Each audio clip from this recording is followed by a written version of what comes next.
नमस्कार बच्चों, कैसे हैं आप सब। आशा करती हूँ आप सभी अच्छे होंगे, स्वस्थ होंगे, खुश होंगे और अपनी पढ़ाई भी अच्छे से कर रहे होंगे। तो जैसा कि आप सभी जानते हैं, मैं हूँ आपकी हिंदी की अध्यापिका और मैं स्वागत करती हूँ आप सभी का आईसीटी वर्चुअल क्लासरूम में। और आज हम यहाँ पर एकत्रित हुए हैं पढ़ने के लिए क्लास 12 की हिंदी। क्लास 12 की हिंदी में हम पढ़ेंगे हमारी आरोह पाठ्य पुस्तिका भाग 2 का चैप्टर शिरीष के फूल। तो ये जो हमारा चैप्टर है, इसके लेखक है हजारी प्रसाद द्विवेदी जी। और यहाँ पर हजारी प्रसाद द्विवेदी जी ने इस पाठ में जो शिरीष के फूल है उसके माध्यम से मनुष्य के विषय में भी बताया है कि किस तरह से शिरीष के फूल आंधी, धूप, गर्मी, इन सभी को सहकर किस तरह से वो कोमल फूल जो है उसी अवस्था में जीवित रहते हैं, उसी अवस्था में बने रहते हैं। तो उसी प्रकार मनुष्य के विषय में भी यहाँ पर बताया है। तो बहुत ही सुंदर, बहुत ही प्यारा ये हमारा चैप्टर है। इसको हम पढ़ेंगे और साथ ही इस पाठ से जुड़े हुए जो भी यहाँ पर अभ्यास के प्रश्न हैं उनको भी हम करेंगे। तो बिल्कुल रेडी हो जाइए आप सभी इस चैप्टर को पढ़ने के लिए। जैसे कि मैंने बताया, चैप्टर हमारा बहुत ही ज्यादा इंटरेस्टिंग है। तो बिल्कुल रेडी हो जाइए, हम चलते हैं स्मार्ट बोर्ड की तरफ, शुरू करते हैं अपने आज का सेशन। सभी बच्चे ध्यान पूर्वक पढ़ेंगे, साथ ही समझने का प्रयास भी करेंगे। तो हमारे चैप्टर का नाम है शिरीष के फूल। ये चैप्टर लिखा गया है हजारी प्रसाद द्विवेदी जी ने। इसके जो लेखक है वो है हजारी प्रसाद द्विवेदी जी। हर एक पाठ को पढ़ने से पहले, हर एक चैप्टर को पढ़ने से पहले हम पाठ के जो लेखक हैं उनके विषय में पढ़ते हैं, उनके बारे में जानते हैं। तो जैसे कि मैंने आपको बताया, ये चैप्टर हजारी प्रसाद द्विवेदी जी द्वारा लिखा है। तो सबसे पहले हम उनका जीवन परिचय पढ़ लेते हैं। हम स्टार्ट करते हैं अपना चैप्टर लेखक परिचय से। तो यहाँ पर लेखक है हजारी प्रसाद द्विवेदी जी। उनके जीवन परिचय को पढ़ते हुए, हजारी प्रसाद द्विवेदी जी का जन्म उत्तर प्रदेश के बालिया जिले के गांव आतर दुबे का छपरा में सन 1907 में हुआ था। यानी कि उनका जन्म 1907 में आतर दुबे छपरा में हुआ था। इन्होंने काशी से संस्कृत महाविद्यालय से शास्त्री की परीक्षा उत्तीर्ण करके सन 1930 में काशी हिंदू विश्वविद्यालय से ज्योतिषाचार्य की उपाधि ली। यानी कि इन्होंने पहले काशी का जो संस्कृत महाविद्यालय था वहां पर से इन्होंने शास्त्री की परीक्षा उत्तीर्ण की और उसके बाद इन्होंने 1930 में काशी विश्वविद्यालय से जो इनकी ज्योतिषाचार्य की उपाधि है वो इन्होंने प्राप्त की। तो इसके बाद ये शांति निकेतन चले गए और वहां से 1950 तक ये हिंदी भवन के निर्देशक रहे। तो इस तरह से यहाँ पर हजारी प्रसाद द्विवेदी जी ने अपनी जो शिक्षा है वो पूर्ण की संस्कृत में, और तदंतर ये काशी विश्वविद्यालय में ही हिंदी विभाग के अध्यक्ष भी बने। और फिर 1960 में पंजाब विश्वविद्यालय चंडीगढ़ में इन्होंने हिंदी विभागाध्यक्ष का पद ग्रहण किया। इनकी आलोक पर्व पुस्तक पर साहित्य अकादमी पुरस्कार इन्हें दिया गया है। आलोक पर्व इनकी जो पुस्तक थी उस पर इन्हें साहित्य अकादमी पुरस्कार भी दिया गया है। लखनऊ विश्वविद्यालय से इन्होंने डी.लिट की मानद उपाधि और भारत सरकार ने इन्हें प्रदान की। और इन्होंने देखिए, भारत सरकार ने इन्हें पद्म भूषण से भी अलंकृत किया गया। इनको पद्म भूषण पुरस्कार भी यहाँ पर दिया गया है हजारी प्रसाद द्विवेदी जी को। द्विवेदी जी संस्कृत, प्राकृत, बंगला आदि भाषाओं के ज्ञाता थे। दर्शन, संस्कृति, धर्म आदि विषयों में इनकी विशेष रुचि थी। इनकी रचनाओं में भारतीय संस्कृति की गहरी पैठ और विषय वैधित्य के दर्शन होते थे। इनकी कुछ रचनाएं हैं जो यहाँ पर दी गई है। देखिए, निबंध संग्रह जो यहाँ पर इन्होंने दिया है उसमें अशोक के फूल, कल्पलता, विचार और वितर्क, कूटज, विचार प्रवाह, आलोक पर्व, प्राचीन भारत के कलात्मक विनोद, ये इनके निबंध संग्रह है। उसके बाद उपन्यास है इनके बाण भट्ट की आत्मकथा, चारुचंद्र लेख, पुनर्वा, अनाम दास का पोथा, ये सब इनके उपन्यास हैं। उसके बाद कुछ यहाँ पर आलोचनाएं भी इन्होंने लिखी है। तो यहाँ पर जो इनकी आलोचना है वो है साहित्यास, सूर साहित्य, कबीर, मध्यकालीन बोध का स्वरूप, नाथ संप्रदाय। उसके बाद कालिदास का लालित्य योजना, हिंदी साहित्य का आदिकाल, हिंदी साहित्य की भूमिका, हिंदी साहित्य उद्भव और विकास, ये सब इन्होंने इनकी आलोचनाएं हैं। उसके बाद ग्रंथ, इन्होंने कुछ ग्रंथ संपादित किए हैं जो है संदेश रासक, पृथ्वीराज रासो, नाथ सिद्धों की बानियां। कुछ संपादन भी इन्होंने किए हैं। विश्व भारतीय पत्रिका का संपादन इन्होंने किया है शांति निकेतन में रहकर। तो इस तरह से यहाँ पर काफी सारी चीजें जो है इन्होंने अपने जीवन में की है। इनकी जो साहित्यिक विशेषताएं हैं वो किस प्रकार की है वो देख लीजिए आप। यहाँ पर साहित्यिक विशेषताएं हैं। आचार्य हजारी प्रसाद द्विवेदी जी का साहित्य भारतवर्ष के सांस्कृतिक इतिहास को दर्शाता है। जो इनका एक तरह से इतिहास, सांस्कृतिक इतिहास को दर्शाता है भारतवर्ष के, ये ज्ञान और बोध और पांडित्य की सहृदता में ढलकर ऐसा रचना संसार हमारे सामने उपस्थित करते हैं कि इस प्रकार उनमें एक साथ कबीर, रविंद्रनाथ और तुलसी एकाकार हो उठते हैं। यानी कि इन्होंने अपने सारे जितनी भी रचनाएं हैं उनमें इस तरह से विचारों की तेजस्विता है, कथन की लालियता है और बंध की शास्त्रीयता का समागम है कि इन सब में ये अचानक ही ये कबीर और रविंद्रनाथ व तुलसी एकाकार हो उठते हैं। इसके बाद उन्होंने जो प्राणाधार फूटती है वह धर्म लौकिक और रोमैटिक धर्म लौक धर्म और रोमैटिक धारा है जो इनके उच्च कृतित्व को सजग्राह्य बनाती है। इनकी सांस्कृतिक दृष्टि जबरदस्त है और इनमें इस बात पर विशेष बल है कि भारतीय संस्कृति किसी की जात की देन नहीं बल्कि उस समय पर उपस्थित अनेक जातियों के श्रेष्ठ साधनों के लवण नीर संयोग से उसका विकास हुआ है। तो इस तरह से यहाँ पर जो एक तरह से इसकी मूल चेतना है, इनकी मूल चेतना जो है वो मानवतावाद है। ठीक है, तो यहाँ हमने यहाँ पर साहित्यिक विशेषताएं इनकी पढ़ ली। अब देखिए इनकी भाषा शैली की भी बात यहाँ पर की गई है। तो भाषा शैली किस तरह की है? लेखक की भाषा तत्सम प्रधान है। तत्सम प्रधान यानी कि जो एक तरह से संस्कृत भाषा से जो शब्द लिए गए हैं उनको उन्होंने एज इट इज हिंदी भाषा में उसी तरह से हिंदी भाषा में प्रयोग किया है। और साथ ही इनकी रचनाओं में पांडित्य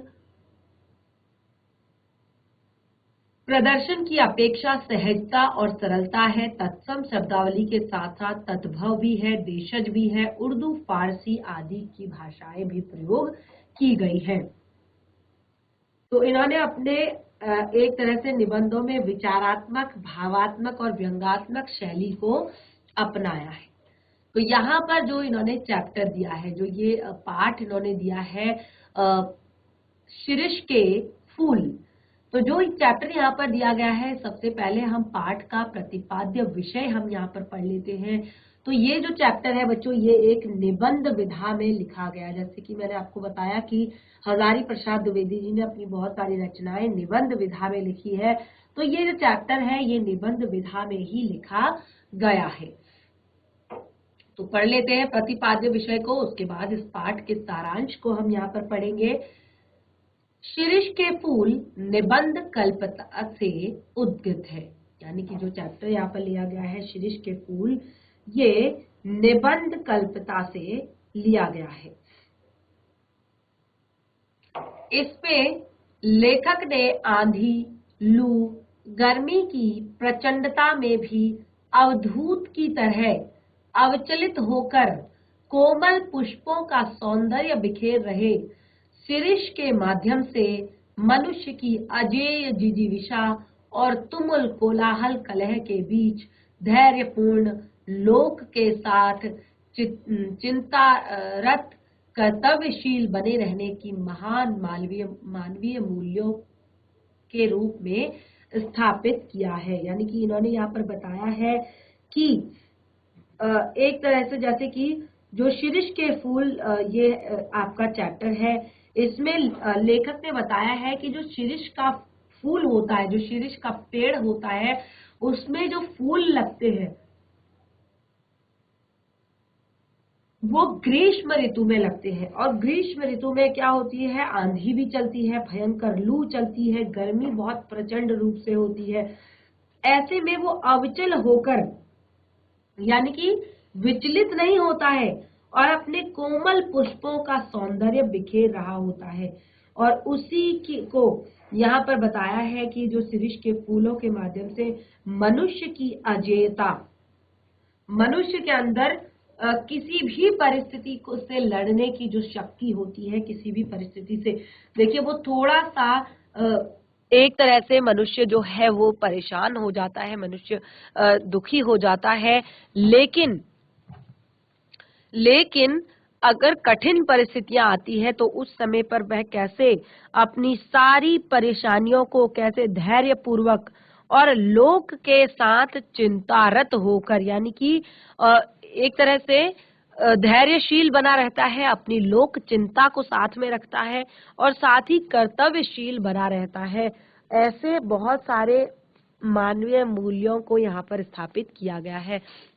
और इसमें आगे कहते हैं, ऐसी भावधारा में बहते हुए उसे देह बल के ऊपर आत्म बल का महत्व सिद्ध करने वाली इतिहास विभूति गांधी जी की याद हो आती है। यानी कि उन्होंने यहाँ पर बताया कि ऐसे समय में आत्म बल का महत्व सिद्ध करने वाली, यानी कि जो गांधी जी ने उस समय पर आत्म बल को ज्यादा महत्व दिया था, आत्म बल को उन्होंने ज्यादा कहा था कि अगर आपका मन, इंसान का मन अगर तैयार है किसी भी मुसीबत से लड़ने के लिए, इंसान अगर दिल से तैयार है, इंसान के अंदर जो धैर्य है वो अगर दिल से है, वो उस काम को करने के लिए, उस परेशानी को झेलने के लिए अगर मन से तैयार है तो बहुत ही आसान उसके लिए वो परेशानी हो सकती है।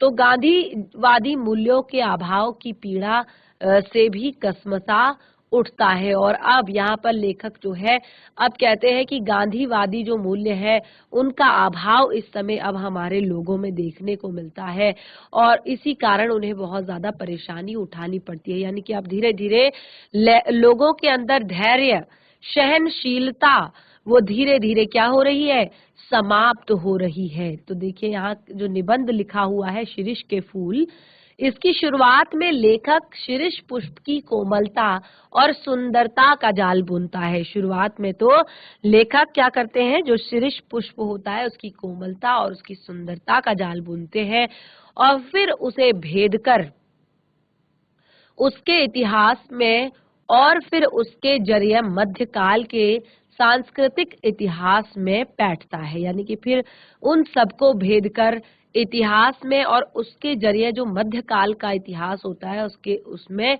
बैठता है और फिर तात्कालीन जीवन व सामंती वैभव विलास को सावधानी से उकेरते हुए उसका खोखलापन भी उजागर करता है। और यहाँ लेखक कहते हैं कि वह अशोक के फूल के भूल जाने की तरह, अशोक के फूल के भूल जाने की तरह ही शिरीष को नजरअंदाज किए जाने की साहित्यिक घटना से आहत है। इसी में उसे सच्चे कवि का अस्तित्व भी दर्शन होता है। उसका मानना है कि योगी की अनासक्त शून्यता और प्रेमी की सरस पूर्णता एक साथ उपलब्ध होना सत कवि होने की एकमात्र शर्त है। ऐसा कवि ही समस्त प्रकृति और मानवीय वैभव में रमकर भी चुकता नहीं और निरंतर आगे बढ़ते जाने की प्रेरणा देता है। तो चलिए, प्रतिपाद्य विषय हमारा कंप्लीट होता है। अब हम पाठ को शुरू करते हैं, पाठ का सारांश शुरू करते हैं। देखिए क्या कहते हैं लेखक। लेखक कहते हैं कि इस समय पर लेखक जहां बैठकर ये लेख लिख रहे हैं, यानी कि जिस जगह पर ये बैठकर लेख लिख रहे हैं, उसके आगे, उसके पीछे, उसके दाएं, उसके बाएं शीर्ष के अनेक पेड़ हैं। शीर्ष के अनेक पेड़ हैं, अर्थात लेखक शीर्ष के पेड़ों के समूह के बीच बैठकर लिख रहे हैं। और जेठ की जो जलती धूप है, जबकि धारित्री निर्धूम अग्नि कुंड बनी हुई है, यानी कि जो पूरी धरती है वो जेठ की गर्मी से जल रही है, जेठ मास की गर्मी से जल रही है। जून का महीना है और धरती पूरी क्या कर रही है, एक तरह से धारित निर्धूम अग्नि कुंड बनी हुई है। ऐसे में यहाँ पर लेखक कहते हैं शीर्ष नीचे से ऊपर तक फूलों से लद गया है, यानी कि ऐसे समय में शीर्ष ऊपर से नीचे तक फूलों से लदा है। और कम ही फूल गर्मी में खिलते हैं और बहुत ही कम फूल होते हैं जो ऐसे इस प्रकार मतलब कम ही इस प्रकार के फूल जो है गर्मी में खिलने की हिम्मत रखते हैं, क्योंकि कई जो फूल होते हैं वो गर्मी में खिल ही नहीं पाते हैं। अब यहाँ पर लेखक कहते हैं अमलतास। अमलतास केवल 15-20 दिन के लिए फूलता है। अमलतास जो है वो भी केवल 15-20 दिन के लिए फूलता है। कबीर दास को इस तरह 10 दिन फूल खिलना पसंद नहीं है। अब यहाँ पर लेखक क्या कह रहे हैं, कबीर दास को इस तरह से 10 दिन का फूल खिलना पसंद नहीं है। यहाँ पर लेखक कह रहे हैं कि मैं अमलतास की बात को भूल नहीं रहा हूँ कि वे भी आसपास बहुत है, लेकिन शीर्ष के साथ अमलतास की तुलना नहीं की जा सकती है, क्योंकि वो केवल और केवल 15-20 दिन के लिए फूलता है। और जैसे वसंत ऋतु में पलाश फूलता है, तो ये सब कबीर दास जी इस तरह 15-20 दिन के लिए लहक उठने को पसंद नहीं करते हैं। यानी कि उनको कबीर दास जी कहते हैं कि ये 1-2 दिन की चांदनी, ये 2-4 दिन की चांदनी बिल्कुल भी अच्छी नहीं होती। तो लेकिन अब यहाँ पर लहक उठना उन्हें पसंद नहीं है। अब शीर्ष के फूल लंबे समय तक रहते हैं, लेकिन जो शीर्ष के फूल हैं वे लंबे समय तक रहते हैं। वे वसंत में खिलते हैं तथा भादो माह तक फूले रहते हैं। वसंत यानी कि मार्च के महीने में खिलते हैं और भादो यानी कि अगस्त के महीने तक बिल्कुल फूले हुए रहते हैं। भीषण गर्मी और लू में भी यही शीर्ष अवधूत की तरह जीवन की अजेयता का मंत्र पढ़ता है। यानी कि यहाँ पे लेखक कहते हैं कि उनको यानी कि जो कबीर दास जी हैं उनको 10 दिन के लिए 15 दिन के लिए लहक उठना बिल्कुल पसंद नहीं है। यह भी क्या कि 10 दिन फूले और फिर खड्ग के खड्ग, यानी कि 10 दिन के लिए फूला फूल के खड्ग भया पलाश। ऐसे में जो दुर्मदारों से तो क्या है, यहाँ पर कबीर दास जी कहते हैं ऐसे दुमदारों से तो लंढूरे भले, शीर्ष के फूल है शीर्ष। तो यहाँ पर जो वसंत शीर्ष के लिए कहा गया है कि ये वसंत ऋतु के आगमन के साथ तो लहक उठता है, यानी कि वसंत ऋतु के आगमन के साथ ये खिलता है और आषाढ़ तक निश्चित रूप से मस्त बना रहता है, भादो तक निश्चित रूप से खिला हुआ रहता है। और एक तरह से जब उमस से प्राण उबलता रहता है, यानी कि जब बहुत ज्यादा गर्मी पड़ती है और लू से हृदय सूखता रहता है, उस समय पर जब लू से हृदय सूख रहा होता है तो एकमात्र शीर्ष कालजयी अवधूत की भांति जीवन की अजेयता के मंत्र का प्रचार करता है। यानी कि कहता है कि हमारा जो जीवन है इंसान का जो जीवन है वो हर परिस्थिति में बना रहता है। बस यहाँ पर जो जरूरत है वो जरूरत है कि आप जीना सीखें, जीवन को जीना सीखें। तो इस तरह से यहाँ पर लेखक कहते हैं कि शीरीष के वृक्ष बड़े ही छायादार होते हैं।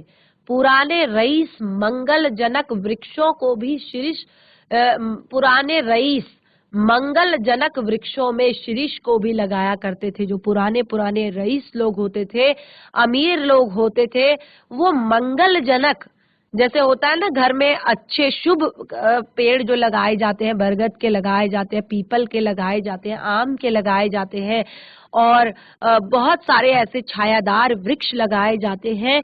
तो जो रईस लोग होते थे वो मंगलजनक वृक्षों के रूप में शीरीष को भी लगाया करते थे। वात्स्यानंद जी कहते हैं बगीचे के घने छायादार वृक्षों में ही झूलना चाहिए। जो वात्स्यानंद जी है वो कहते हैं, क्योंकि देखिए शीरीष के जो फूल होते हैं वो उनके लिए कहा गया है कि हर फूल पत्ते को देखकर मुग्ध होने लायक जो हृदय विधाता ने नहीं दिया है, पर नितांत ठूठ भी नहीं हूँ। शीरीष के पुष्प मेरे मानस पर थोड़ा हिल्लोर जरूर पैदा करते हैं। ये बड़े छायादार होते हैं और जो पुराने भारत के जो रईस लोग होते थे वो मंगलजनक वृक्षों के साथ अपनी वृक्ष वाटिका की जो चार दीवारी के पास लगाए करते थे, वो वृक्ष उनमें एक शीरीष भी होता था, क्योंकि अशोक, अरिष्ट, पुन्नाग और शीरीष के छायादार और घन मृषण हरितिमा से परिवेष्टित वृक्ष वाटिका जरूर बड़ी मनोहर दिखती होगी, बड़ी सुंदर दिखती होगी। तो ऐसे में कभी यहाँ पर वाटिका के उन्होंने देखिए यहाँ पर कहा है कि ये जो वाटिका है बहुत सुंदर दिखती होगी। और वात्स्यानंद जी यहाँ पर कहते हैं उन्होंने इसको, वात्स्यानंद जी ने तो इसे काम सूत्र बताया है और कहते हैं कि वाटिका के सघन छायादार वृक्षों की छाया में ही झूला लगाया जाना चाहिए। पुराने कवि बिल्कुल पेड़ पर झूला डालने के लिए कहते थे, परंतु लेखक इसमें शीरीष को भी उपयुक्त मानता है। जो पुराने कवि होते हैं वो बकुल के पेड़ पर झूला डालने के लिए कहते हैं। बकुल की पेड़ों में ऐसी दोलाओं को लगा देखना चाहते हैं, तो पर कहते हैं कि इसके लिए पर शीरीष भी क्या बुरा है। लेकिन जो शीरीष होता है उसकी डालें थोड़ा सा कमजोर जरूर होती हैं, यानी कि इस पर झूला बहुत अच्छे से डाला नहीं जा सकता। शीरीष के पुष्प की जो डालें हैं वो थोड़ा सा कमजोर जरूर होती है, पर इनमें झूलने वालियों के वजन भी कम होते हैं। यानी कि शीरीष के वृक्षों की जो डालों यानी कि झूलने वालियां जो इनमें होती हैं उनका वजन भी ज्यादा नहीं होता। तो अब देखिए यहाँ पर लेखक कहते हैं कि कवियों की एक आदत बहुत बुरी होती है। कवियों की एक आदत बहुत बुरी है कि वजन का एकदम ख्याल नहीं करते, यानी कि वजन का ख्याल एकदम नहीं करते। कहते हैं मैं तुंदिल नरपतियों की बात नहीं कर रहा हूँ, वे चाहे तो लोहे के पेड़ बनवा लें। तो यहाँ पर लेखक क्या कहते हैं कि शीरीष के फूलों को सांस्कृतिक साहित्य में कोमल माना गया है, बहुत ही ज्यादा कोमल माना गया है। और कालिदास ने लिखा है कि शीरीष के फूल केवल भंवरों के पैरों के दबाव को सहन कर सकते हैं, बहुत ही ज्यादा कोमल माना गया है। और जो कालिदास है, महाकवि कालिदास है, उन्होंने तो यहाँ तक कहा है कि शीरीष के फूल केवल भंवरों के पैरों का दबाव सहन कर सकते हैं, यहाँ तक कि पक्षियों के पैरों का भी नहीं। तो इसके आधार पर भी इसके फूलों को कोमल माना जाने लगा है, पर इसकी फलों की मजबूती नहीं देखते। वे तभी स्थान छोड़ते हैं जब उन्हें धकिया दिया जाता है। देखिए फूल इतने ज्यादा कोमल है, लेकिन फलों की मजबूती आपने नहीं देखी है। फल तब तक पेड़ से नहीं हटते जब तक उन्हें पेड़ से धकियाया नहीं जाता, हटाया नहीं जाता। तो लेखक को यहाँ पर उन नेताओं की याद आती है जो समय को नहीं पहचानते, यानी कि समय को नहीं देखते कि अब उनका समय जो है समाप्त हो गया है, अब उनका समय जो है चला गया है, और तथा धक्का देने के बाद ही वो अपने पद को छोड़ते हैं। लेखक सोचता है कि पुराने की यह अधिकार लिप्सा क्यों नहीं समय रहते सावधान हो जाती, वृद्धा व मृत्यु ये जगत के सत्य हैं। यानी कि लेखक यहाँ पे कहते हैं कि जो पुराने लोग हैं या पुराने जो लोग हैं जो पद को छोड़ना नहीं चाहते, उनकी ये अधिकार लिप्सा समय रहते वे सावधान क्यों नहीं हो जाते कि कोई भी दूसरा व्यक्ति यहाँ पर आने वाला है। यानी कि वो ऐसा क्यों सोच के बैठे रहते हैं कि ये जो है सब कुछ मेरा ही है, अधिकार लिप्सा। और वृद्धावस्था व मृत्यु ये जगत के दो सत्य है। यानी कि जो भी इंसान यहाँ पर आया है उसकी मृत्यु जो है निश्चित है, उसका एक न एक दिन समाप्त होना निश्चित है। तो वृद्धावस्था और मृत्यु इस जगत के सत्य है। शीर्ष के फूलों को यह समझाना चाहिए कि झड़ना निश्चित है, परंतु सुनता कोई नहीं है। लेखक कहते हैं कि सुनता इस बात को कोई नहीं है। मृत्यु का जो देवता है वो निरंतर कोड़े लेकर चला रहा है। मृत्यु का देवता निरंतर कोड़े चला रहा है, और उन कोड़ों में जो कमजोर होते हैं वो समाप्त हो जाते हैं। जो कोड़े मृत्यु के देवता बरसाते हैं तो उनमें जो कमजोर लोग होते हैं वो समाप्त हो जाते हैं, और प्राणधार व काल के बीच संघर्ष चल रहा है। हिलने डुलने वाले कुछ समय के लिए बच सकते हैं, झड़ते ही मृत्यु निश्चित है। तो यहाँ पर लेखक क्या कहते हैं? लेखक कहते हैं कि जो शीर्ष के फूल है, यहाँ पर कालिदास जी कहते हैं कि उन्होंने शीर्ष के फूलों को बहुत ज्यादा कोमल माना है, और वो कहते हैं कि उनका अनुमान ये है कि पुष्प इतने ज्यादा कोमल है कि भंवरों के पैरों के दबाव नहीं सहन कर सकते, पक्षियों का तो बिल्कुल नहीं सहन कर सकते। और अब लेखक कहते हैं मैं इतने बड़े कवि का विरोध कैसे करूं? सिर्फ विरोध करने की हिम्मत नहीं होती तो भी कुछ कम बुरा नहीं था। यहाँ तो इच्छा भी नहीं है, यानी कि अगर हिम्मत नहीं होती तो शायद मैं देख लेता, लेकिन मुझे उनका विरोध करने की इच्छा भी नहीं है। और लेखक कहते हैं खैर मैं दूसरी बात कर रहा हूँ कि शीर्ष के फूलों की कोमलता देखकर जो परवर्ती कवि है उन्होंने समझाया है कि उसका सब कुछ कोमल है, यानी कि उस पेड़ का सब कुछ कोमल है। यह भूल है, लेकिन इसके जो फल होते हैं वह बहुत मजबूत होते हैं, और जब नए फूल आने पर भी, यानी कि इन्हें धकियाया जाता है। मैंने आपको बताया कि जब नए फूल आने पर भी ये अपना स्थान नहीं छोड़ते, जब तक नए फल पत्ते मिलकर उन्हें धकियाकर बाहर नहीं कर देते हैं, हटा नहीं देते हैं, तब तक वो डटकर बने रहते हैं। तो जैसे यहाँ पर लेखक ने कहा कि वसंत का आगमन होता है जब सारी वनस्थली पुष्प पत्र से मरमित हो जाती है, तब शीर्ष के पुराने फल बुरी तरह से खड़खड़ाते रहते हैं। और लेखक कहते हैं मुझे इनको देखकर उन नेताओं की बात याद आती है जो किसी प्रकार के जमाने का रुख नहीं पहचानते, यानी कि वो ये देखते नहीं है कि समय बदल गया है, समय जो है चेंज हो गया है, परिवर्तित हो गया है। जब लोग नई पौध के लोग उन्हें धक्का मारकर, यानी कि जो नए लोग, नई जो एक पीढ़ी जो आ जाती है उन्हें धक्का मारकर निकाल नहीं देते, वो तब तक जमे रहते हैं। और यहाँ पर बहुत ही सारी चीजें लेखक बताते हैं कि एक तरह से लेखक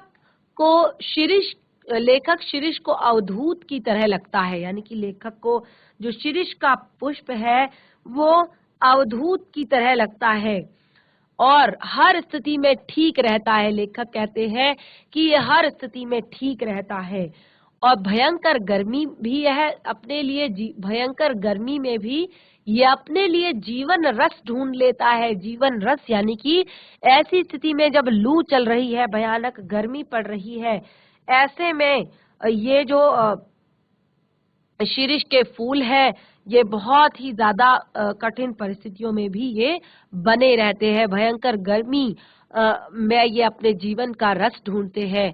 और एक वनस्पति शास्त्री ने बताया है कि ये वायुमंडल से अपना रस खींचते हैं।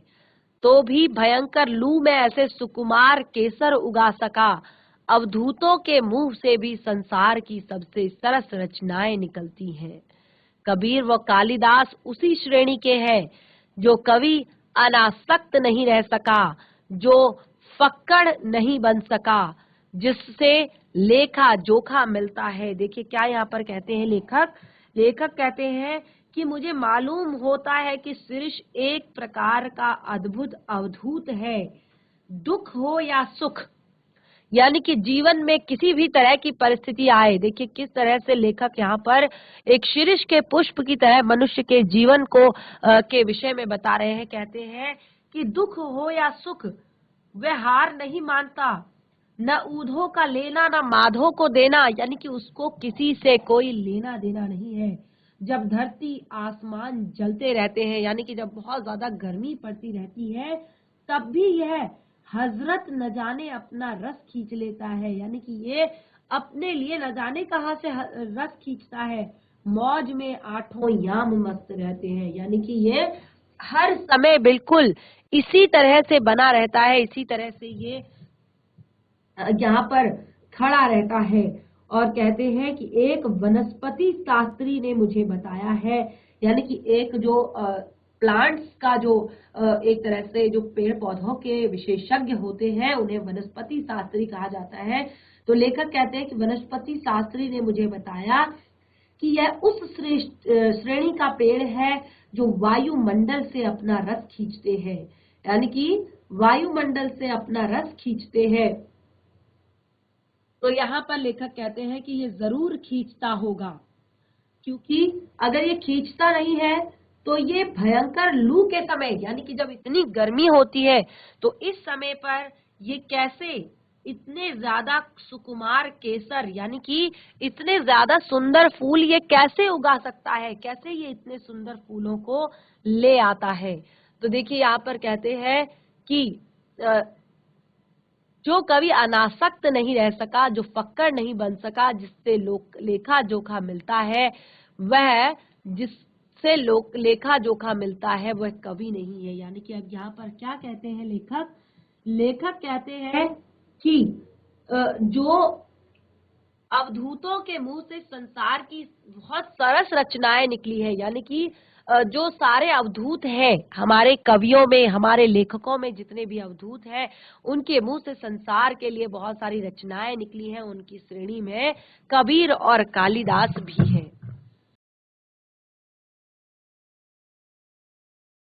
तो बच्चों, इस तरह से हमने यहाँ पर शीरिष के फूल के विषय में यहाँ पर जो पाठ पढ़ा, आपने देखा कितने सुंदर तरीके से लेखक ने यहाँ पर बताया है शीरिष के फूल के माध्यम से संसार के विषय में और मनुष्य के विषय में।